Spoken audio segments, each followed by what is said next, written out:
భవన్లో మంత్రి పొన్నం ప్రభాకర్ మాట్లాడుతున్నారు. ఇప్పుడు ఆ లైవ్ చూద్దాం.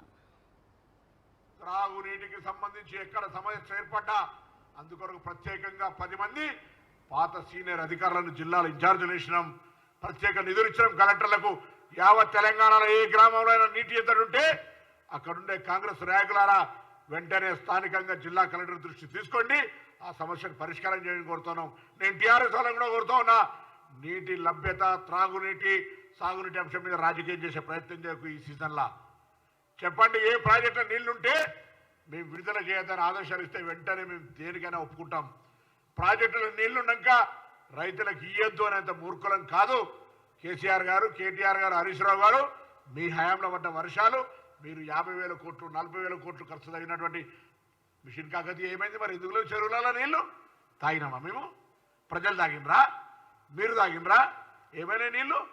వర్షం లేదు, వర్షాభావం ఉంది కాబట్టి అక్కడక్కడ ఇబ్బంది జరిగింది.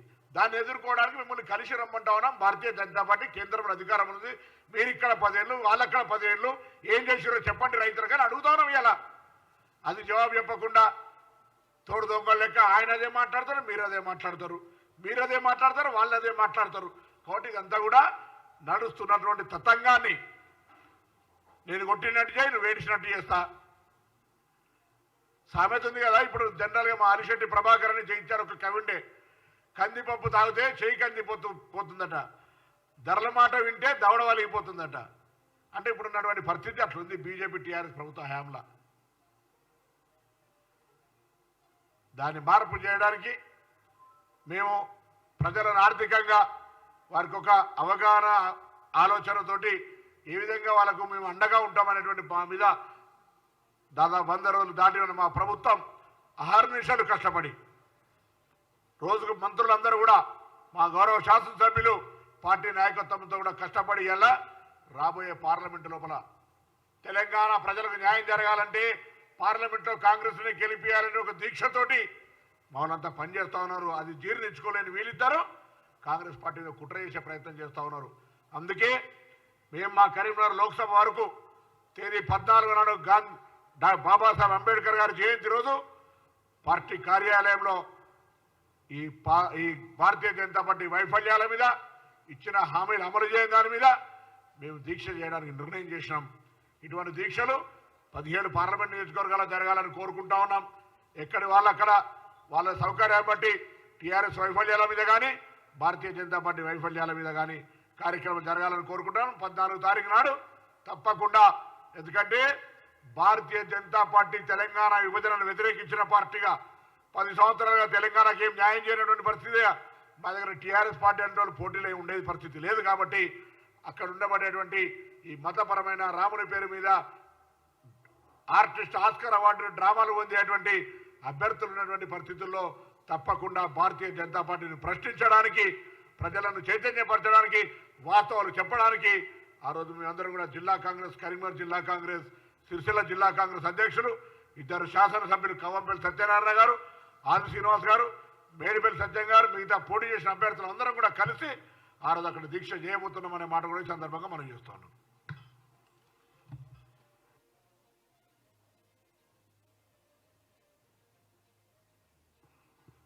రైతులకు సంబంధించి ముందు నల్ల చట్టాలు తెచ్చి రైతులు చనిపోవడానికి కారణమై రైతులకు సంబంధించినటువంటి ఆలోచన అన్యాయంగా చేసిన నువ్వు ముందు భూమికి రాసిన రైతుల గురించి మాట్లాడు. మీరు రైతులకు ఏం చేసిరు? మేము ఆనాడు 22 పంటలకు మద్దతు ధర ఇస్తే ఒక్క పంటనన్నా 23వ పంటగా మేము మద్దతు ధర ఇచ్చినాము అని చెప్పుకునే ధైర్యం ఉందా మీకు అని అడుగుతా ఉన్నా. రైతులకు మేము చేసింది తప్ప మీరు చేసిన ఫలానా మెకనైజేషన్ పేరు మీద కేంద్రం నుంచి గిన్ని నిధులు ఇచ్చినాము, గిన్ని పనిముట్లు ఇచ్చినాము, గింత సబ్సిడీ ఇచ్చినాము, కేంద్రం నుంచి అగ్రికల్చర్ డెవలప్మెంట్కు సంబంధించి ఈ విధమైన నిధులు కేటాయించడం చెప్పుకునేటువంటి పరిస్థితి ఉందా? ఊర్లలో పోతే ఉపాధి హామీ మేం చేసింది చెప్పుకుంటూ, అక్షింతలు, బాత్రూములు. ఏందే పార్లమెంట్ మెంబరు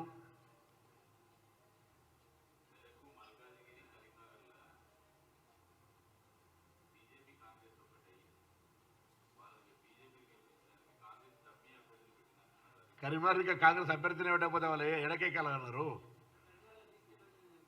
సరే ఇప్పుడు పార్టీ ఇప్పుడు ఎక్కడైనా ఎమ్మెల్యే టికెట్లకు సంబంధించి వచ్చేటప్పటికీ ఆ నియోజకవర్గ పార్లమెంటు సభ్యుడు పార్టీ కొద్దిగా గొప్ప డిస్కషన్ స్కోప్ ఉంటుంది. ఎంపీ ఎలక్షన్ అనేది పూర్తిగా ఏఐసిసి నిర్ణయం, శాసనసభ్యుల అభిప్రాయమనో లేకపోతే స్థానికంగా అనేది కాదు. వాళ్ళు అన్ని రకాలుగా అన్ని లెక్కలు ఆలోచన చేసి పార్టీ నిర్ణయం తీసుకుంటుంది. దాని ప్రకారంగా ఎవరైనా ఏ నాయకుడైనా ముందుకు పోవాల్సిందే. అయిపోయి ఇప్పుడు 3 ఎఫ్ఐఆర్లో A1 తీసేసినాక A2 A3 ఏముంటుంది, దాని కేసే ఖతం అయిపోయింది కదా. సరే ఇప్పుడు రైట్ అవన్నీ ఇష్యూ ఉంది. మేము కూడా పార్టీ నాయకత్వాన్ని కోరుతూ ఉన్నాం, మాకు సంబంధించి న్యాయం జరగాలనేటువంటి మాట కోరుతున్నాం. అది మళ్ళీ పార్టీ ఇంటర్నల్గా అదొక సబ్జెక్ట్ వచ్చినప్పుడు మాట్లాడుతాం. ఇవాళ తెలంగాణ లోపల భారతీయ జనతా పార్టీకి సంబంధించి ఓటు అడిగే హక్కు లేదు. మీరు ఇక్కడ నైతికతనే లేదు. తెలంగాణ విభజనను వ్యతిరేకించిన వాళ్ళు, విభజన హామీలు అమలు చేయని వాళ్ళు, తెలంగాణ పట్ల వివక్షపూరితంగా అభివృద్ధికి ₹1 ఇయ్యని వాళ్ళు మీకు ఓటు అడిగే హక్కు లేదు. మీరు దేశవ్యాప్తంగా కూడా ప్రజలకు ఇచ్చిన హామీలు అమలు చేయలే. ఉల్టా చోరు కోత్వాలుగుంటా అంటే అన్నట్టుగా మీరు మమ్మల్ని అడుగుతూ ఉన్నారు. మేము ఇవి చేసినాం, ధైర్యం ఉంది చెప్పుకుంటున్నాం. 120 రోజుల్లో మీరు 10 ఏళ్ళలో ఏం చేసారో చెప్పున్నాయన అని అడుగుతున్నాం.